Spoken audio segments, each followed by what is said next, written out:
Почитувани граѓани, почитувани представници на медиумите.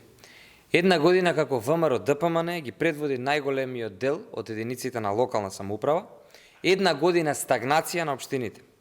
Освен кавги за тендери, партизација на општините, граѓаните ништо друго не видоа од градоначалниците на ВМРО ДПМН.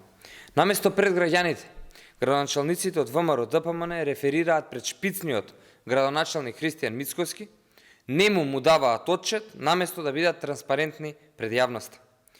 Исто како и неговиот претходник и ментор Никола Груевски, Мицкоски оди и прави увид, дава изјави во име на градоначалниците, а дури и самиот кажа дека лично тој преговарал за јавна набавка за автобуси за град Скопје.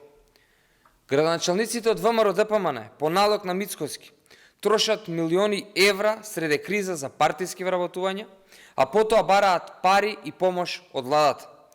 Во сред криза, наместо помош за граѓаните, градоначалниците од ВМРО ДПМН и нивните партиски поставени директори удираат по джебот на граѓаните, зголемувајќи ги цените за комунални услуги.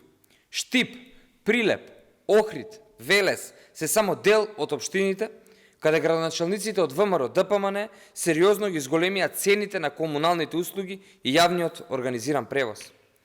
ВМРО ДПМН покажа дека е истата нереформирана партија, која ги има поклопено општините, ги има партизирано јавните предпријатија и одработува за интересот на Мицкоски. На оваа партија не и се битни граѓаните, туку единствено интересите на Мицкоски и личното богатење на одредена група луѓе блиски до него. Една година општините предводени од ВМРО ДПМН стагнираат, а вината за тоа е неспособноста на градоначалниците и нивната понизност кај шпицниот градоначалник Христијан Мицкоски. Благодарам, повелете со прашање. Доколку нема, ви благодарам.